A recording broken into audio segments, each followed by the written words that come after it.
The homicide department looked more alive than usual that morning. Phones rang continuously. Officers walked rapidly from one desk to another, carrying files, and the sound of keyboards echoed through the large office door.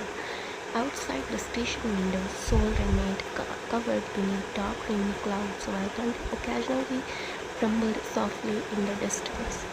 Meanwhile, inside her cabin, Lisa looked completely different from 2 weeks ago. The fear still existed inside her. The trauma still haunted her every night. But now another emotion burned stronger than fear: determination. She sat behind her desk wearing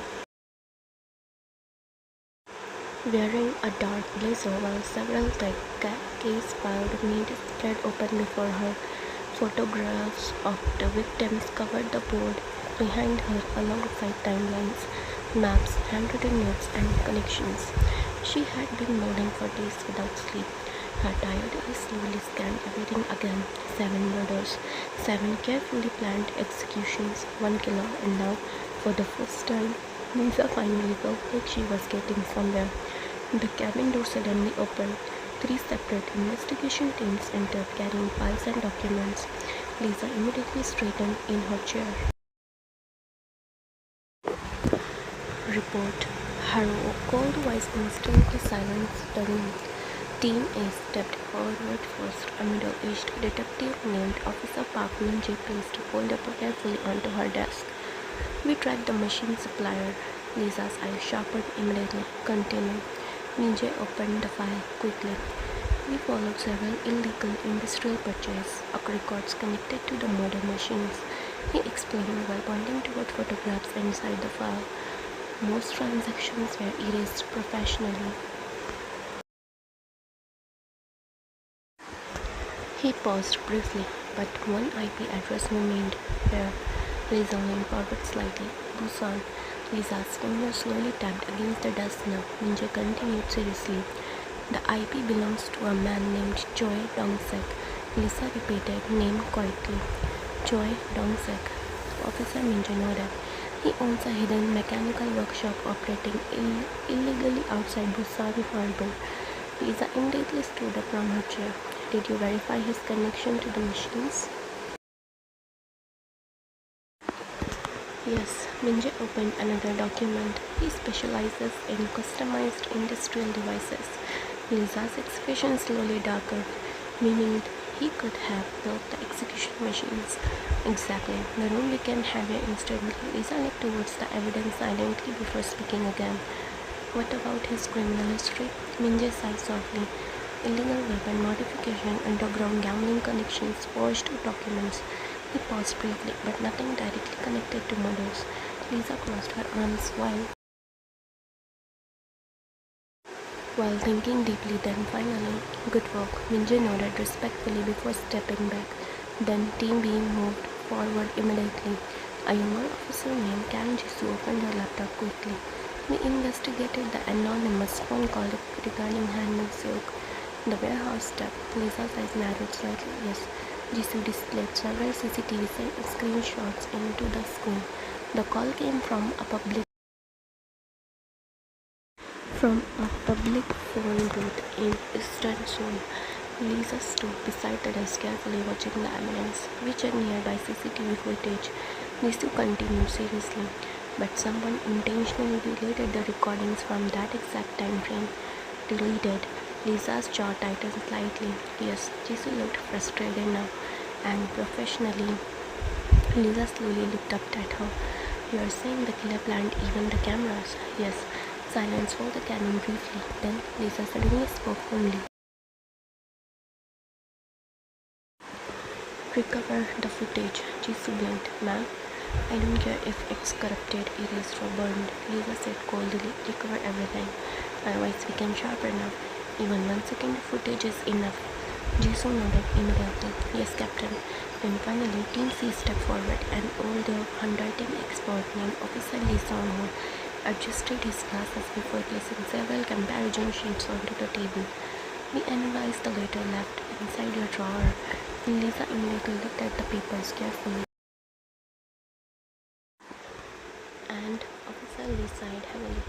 The handwriting was forged, is a foreign slightly explained.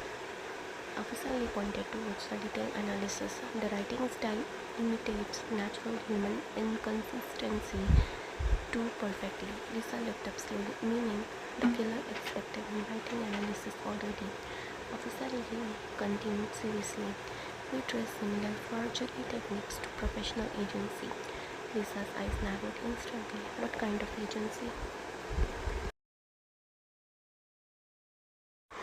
One that specializes in document imitation, he answered quietly. Fake signatures, copied handwriting, forged contracts. Officer Lee paused briefly. Illegal work. Lisa slowly leaned back against her desk while processing everything carefully. Then, after several seconds, a small cold smile appeared on her lips. Everyone looked at her silently. For the first time in weeks, Lisa finally looked alive again. Good, she murmured quietly. Officer Minji frowned slightly. Ma'am, Lisa slowly crossed her arms.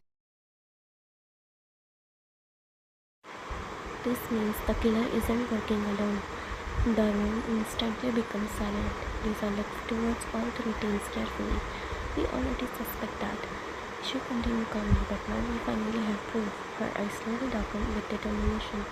One person arranged the murders. She pointed towards the files. One built the machines, then towards the forged writer reports, and another handled professional cover-ups. Lisa's lips slowly curled into a cold smoke. First step cleared. The officer exchanged serious looks immediately. Lisa straightened afterward. Team A.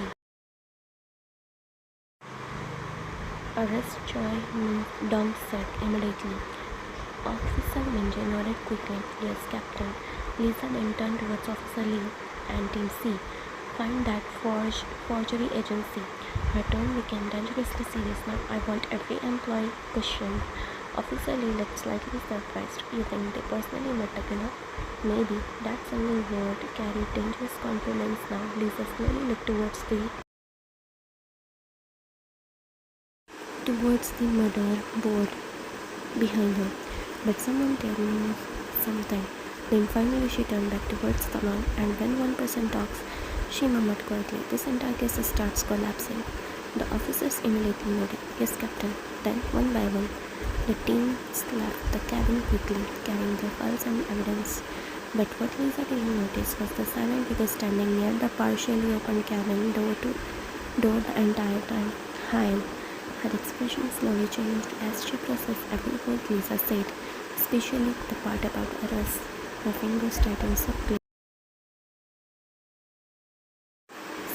around the coffee folder she held. For a moment, actual worry crossed her face, because Lisa was getting dangerously close now. Meanwhile, inside the cabin, Lisa finally let out a slow, exhausted breath after the officers left. Then suddenly she noticed Hein standing there. Lisa blinked slightly. Oh, Hein immediately forced to catch a smile onto her face. He looked scared just now. Lisa chuckled softly while rubbing her tired eyes. Occupational hazard. Hein slowly entered the cabin fully now. You haven't slept again, right? Lisa sighed dramatically. Sleep and I are currently divorced. Hein laughed softly. You seriously made coffee. Lisa looked at her for a moment before finally smiling faintly. You know what? She murmured tiredly. You're right. Then Lisa grabbed her coat from the chair nearby. Come on. Hein tilted her head slightly. Lisa finally smiled properly for the first time that day. Coffee. Hein nodded quickly while hiding her nervousness carefully, and together, the two women quietly walked out of the cabin, completely unaware that one of them was slowly walking towards the truth, while the other desperately needed to warn Jungkook first.